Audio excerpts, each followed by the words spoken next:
This is how I'm maximizing my food plots on my 5-acre property. Deer hunting does not have to be complicated, just give them a reason to be there. In this video, I'm showing you how to build a kill plot from scratch. No tractors, no forestry mulchers, no large equipment, just a chainsaw, a backpack sprayer, and a lot of sweat. And whether you have 1 acre or 100 acres, this same process will work for you.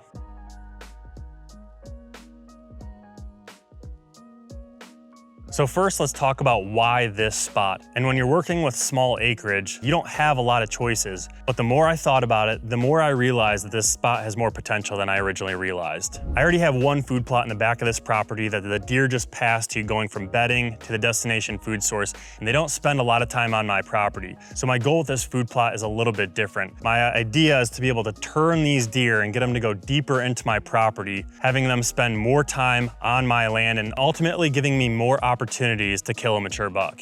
So the first thing I did when I decided to make this a food plot was I came in even when there was standing timber and I sprayed all of the foliage with glyphosate. I wanted to be able to kill the foliage as early as possible so that way I'd bare dirt when I come plant it in the fall. As you can see, a lot of the foliage is still alive, and I'll do a follow-up spraying when I actually come in and plant. But this is a super important step that a lot of people miss, and they come in and just broadcast their seed into the weeds, and ultimately their food plots don't turn out very well. The next step in this whole process was to start cutting.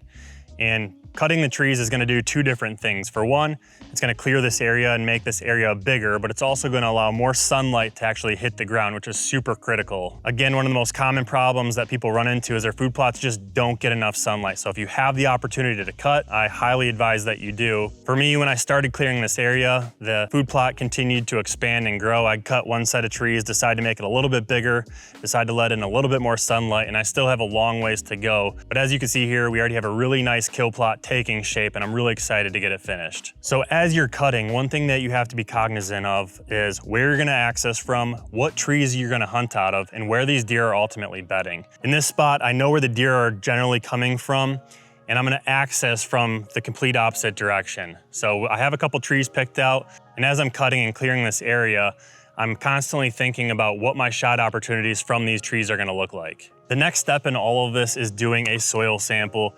And again, people like to cut corners wherever they can and wonder why their food plots suck.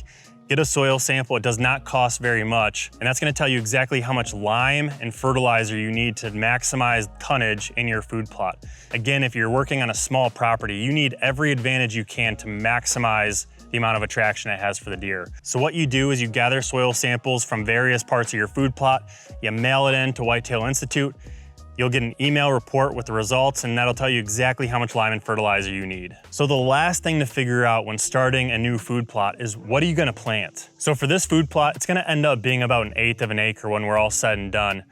And I wanna maximize as much food as I can possibly produce out of this small area. So what I'm gonna do is I'm gonna come in here about August 1st and plant Whitetail Institute Brassica blend. And brassicas are one of my favorite things to plant because they produce a ton of food. You get a ton of leafy green up top and a giant bulb down below that the deer are gonna be eating on all through the winter. The same day that I plant the brassicas, I'm gonna come in here and plant Whitetail Institute's clover blend. That way the clover is gonna fill in all the gaps that the brassicas don't grow. That way I'm gonna have a really good 1-2 punch. I'm gonna have the brassicas, and then in all those spaces, I'm gonna have clover growing, which is really browse resistant. And those brassicas are really gonna allow that clover to get established. And next year that clover is gonna come back even stronger. From there, what I'm gonna do to add even more food, around Labor Day, I'm gonna come back and I'm gonna spread cereal rye across all of that. And any little nook and cranny that doesn't have something growing is gonna end up growing cereal rye.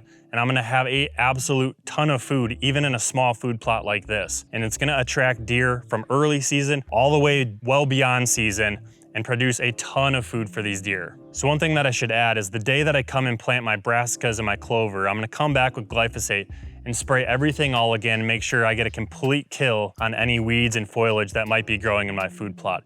Especially in the beginning, weed suppression is one of the most common reasons why food plots don't turn out well. So I wanna kill everything completely. When you spray, it's not gonna impact your brassicas or your clover from growing, but it's gonna make sure you have a completely clean seed bed for all those plants to come up and grow, so that way you end up with a really, really awesome food plot. If you guys haven't already, make sure you're subscribed down below. We're gonna run a mini series and document this entire process.